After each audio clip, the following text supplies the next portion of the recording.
Assalamualaikum warahmatullahi wabarakatuh. Jadi kita mungkin untuk kali ini adalah baru pertama kali kita ketemu di mata kuliah patologi serangga. Jadi setelah Ibu Dr. Yuyun sudah memberikan komentar sampai bagaimana cara masuknya patogen, kemudian jenis patogen yang sudah dibicarakan, mungkin ada yang patogen berupa fungi atau jamur, kemudian ada yang bakteri, gitu ya. Nah, itu ternyata semuanya itu mempunyai perbedaan dalam masuk ke dalam tubuh serangga. Nah, jadi kalau nanti saya ke bagian virus, sebelum sampai ke sana, saya akan menyinggung lagi mengenai pintu masuk atau gerbang masuk patogen ke tubuh serangga. Ada yang harus masuk ke dalam, sampai dalam atau di dalam saluran makanan, ada juga yang cukup menjadi patogen di luar, bahkan kalau masuk pun lewat kulit. Jadi ada dua pintu masuk, yaitu mulut dan kulit. Jadi perus dan perkutan atau melalui kulit. Nah, kalau kita lihat gambarnya ini, yang masuk melalui kulit bisa nematoda, bisa fungi. Kemudian kalau yang melalui mulut, karena harus masuk ke dalam saluran pencernaan, itu ada bakteri, protozoa, virus, nematoda. Mungkin saya bertanya, loh, nematoda kok bisa masuk melalui mulut juga? Ya, karena memang bisa, nematoda bisa masuk ke dalam jaringan tubuh serangga, bisa selain melalui kulit, kemudian ya masuk, bisa jadi terbawa makanan. Nah, masuk ke melalui mulut.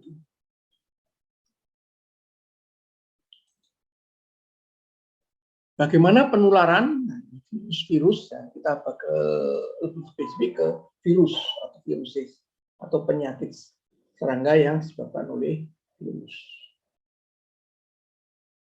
Jadi ada sejarahnya, virus itu ditemukan ternyata terakhir setelah orang menemukan fungi dan bakteri, virus. Kemudian bagaimana penularannya dan tanda dan gejala serangan serangga yang terserang virus.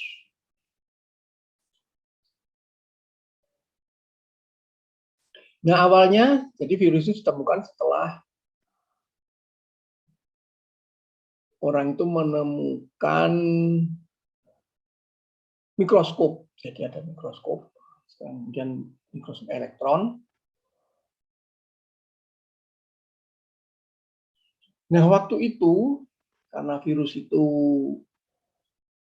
merupakan benda atau material yang sangat kecil, sehingga menjadi bingung orang waktu itu.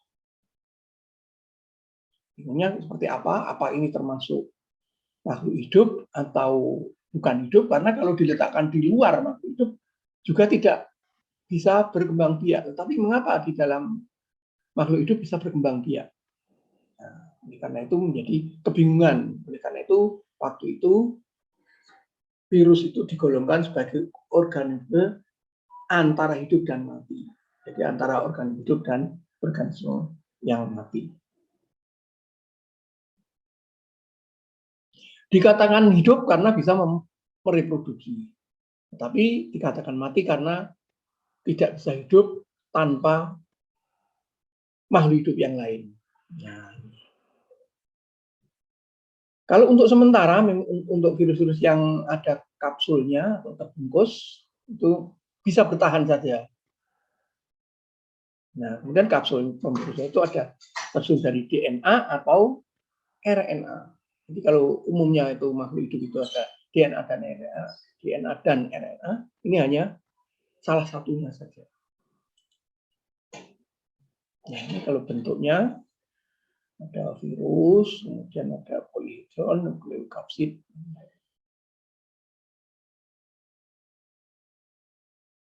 Ini ada dalamnya itu nukleokapsid, kemudian ada virionnya, kemudian polihidronnya, lalu seperti ini. Ini kalau dilihat lebih detail lagi, ada kepalanya, untuk kapsul, kemudian ekor, dan ini adalah yang untuk menempel pada tubuh serangga. Dan selanjutnya setelah menempel, dia biasanya akan membuat serangga itu sakit. Kenapa sakit? Karena nutrisinya, jadi dari protein serangga yang ada di dalam tubuhnya atau pada tubuhnya itu untuk replikasi, jadi untuk memperbanyak virus ini. Akibatnya juga biasanya menjadi serangga itu menjadi sakit karena ada virus ini. Ini kalau lihat contoh kapsul virusnya seperti ini.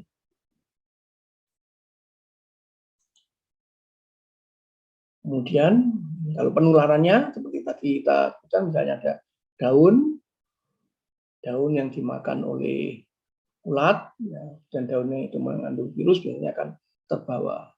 Kemudian masuk ke perut serangga, di dalam perut ini akan terjadi replikasi. Nanti pertama tumbuh dulu ya, atau adaptasi, kemudian replikasi, dan selanjutnya akan mengakibatkan gejala, dan berikutnya ada tumbuh menjadi banyak virus di dalam tubuhnya. Kemudian kalau sudah ini biasanya serangganya akan mati dan virus itu keluar. Bisa juga menempel pada daun. Nah, daun ini kemudian dimakan lagi, seperti itulah kira-kira edaran hidup dari virus secara alami. Ini adalah contoh serangga yang mati karena terserang virus, biasanya menggantung. Serangga yang terserang virus. Ini pada sama serangga atau ulat ini yang terserang virus sudah menggantung. Nah, pada awalnya ini seperti ini, jadi hancur gitu ya, jadi kutikulanya atau kulitnya itu hancur, kemudian meleleh, itu akan seperti keluar cairan kental gitu. Nah, akibatnya ini seperti ini, warnanya yang tadinya mengkilap menjadi buram, dan akibatnya seperti ini. Ini serangga yang terserang virus itu.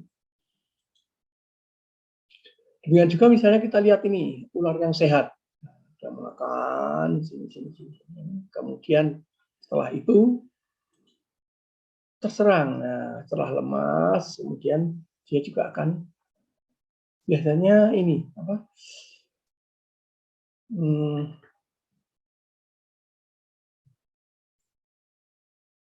tungkai atau kaki semunya itu akan menempel itu yang tengah gitu. Kadang kaki semunya, kadang kaki torak itu juga bisa seperti itu menempel. Tapi pada umumnya adalah kaki yang semu bagian tengah. Jadi yang tengah itu maksudnya itu yang kaki pertama. Jadi seakan-akan ulat ini terbagi dua. Dan sini nanti kalau dibiarkan terus akan keluar cairan. Ini menggantung. Nah ini seandainya bagaimana seandainya ini ini tidak di bagian yang ujung sini ya, bisa jadi juga di bagian yang paling belakang atau nomor 2 dari belakang juga bisa. Ini menempel juga, tapi ciri khasnya adalah semuanya adalah menempel. Ini adalah ciri khas serangga yang mati karena virus. Nah, kemudian apa saja yang menjadi entomopatogen atau virus yang penyebab penyakit serangga?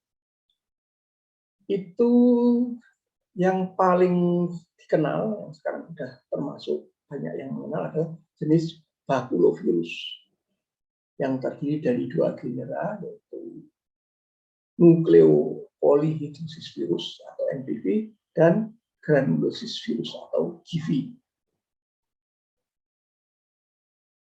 Nah, kalau yang NPV itu adalah nukleopolyhedrosis virus, itu artinya nukleopolyhedrosis itu artinya nukleonya banyak. Sedangkan kalau GV hanya 1 nukleo atau nukleokapsidnya itu satu. Jadi GIVI hanya terdiri dari satu nukleokapsid per bungkusnya atau per amplopnya. Tapi juga kalau dilihat lebih lagi, kalau NPV juga ada yang single atau multiple, ada juga yang multiple nukleokapsid. Kalau yang single ya single namanya satu. Tapi kalau yang multiple atau banyak itu ada lebih dari satu. Jadi nukleokapsidnya per envelope itu lebih dari satu. Tapi kalau GIVI hanya satu saja.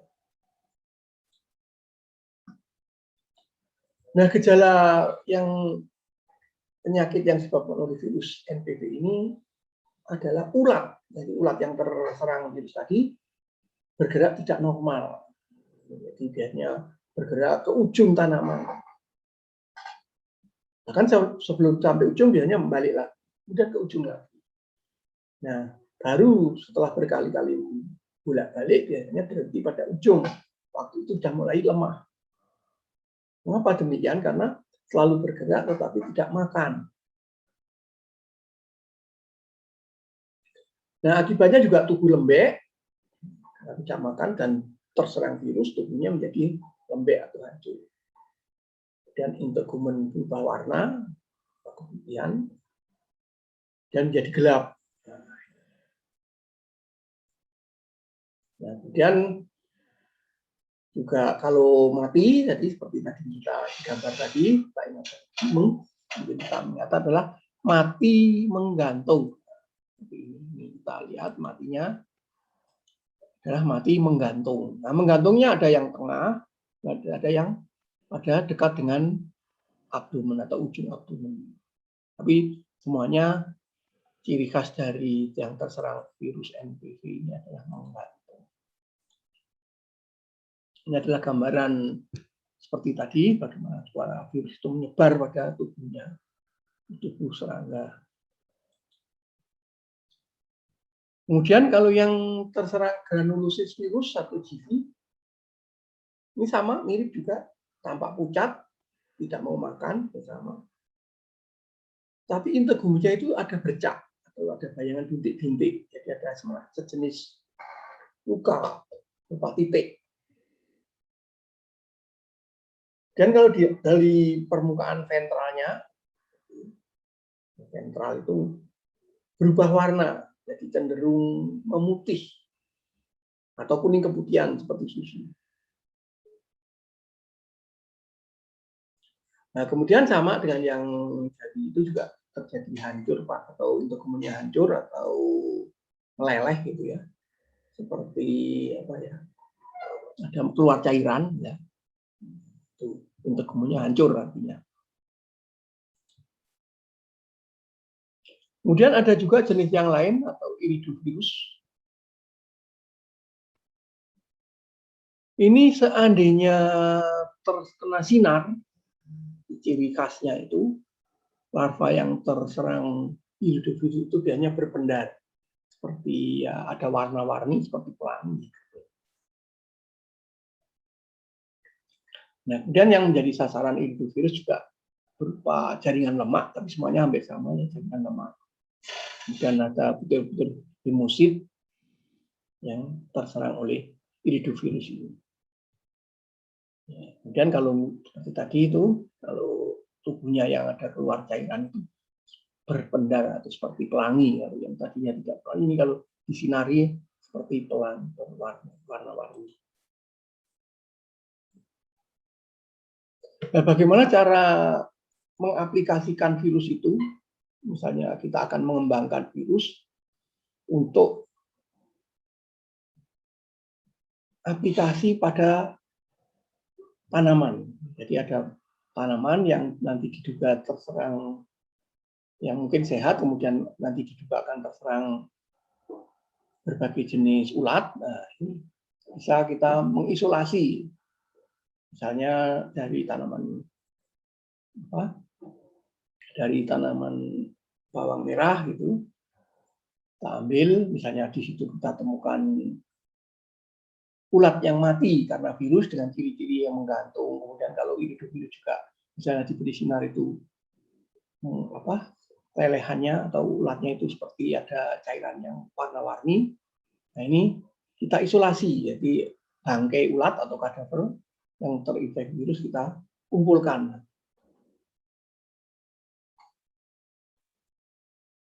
Ini kalau kita amati ulat-ulat yang mempunyai ciri terserang virus dikumpulkan. Ini nanti sebagai sumber isolat. Selanjutnya, sumber tadi dipotong-potong atau ditusuk-tusuk juga boleh. Dimasukkan ke dalam, bisa pada petri juga boleh. Dan ditusuk-tusuk sampai hancur, karena ini sebenarnya tubuhnya sudah rapuh gitu, sampai keluar cairannya. Bisa juga sedikit tambah dengan aquades. Selanjutnya juga ditambah dengan karbon tetrafluorida, misalnya ada, misalnya tidak ada, ya misalnya dengan ini tidak ada, cukup dengan aquades saja. Kemudian digoyang-goyang. Nah, yang paling bagus saatnya di lab itu disentrifuge atau disentrifugasi, sehingga nanti akan terpisah antara cairan dan padatan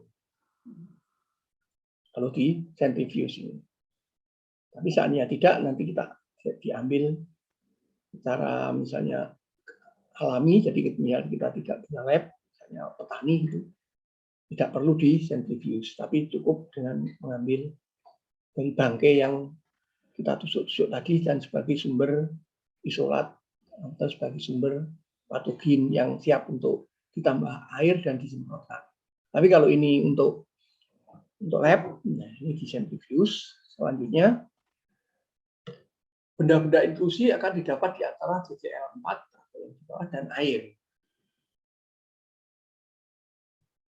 Nah, kalau lemak, jadi seperti minyak itu ya, lemak itu seperti minyak, biasanya di atas air.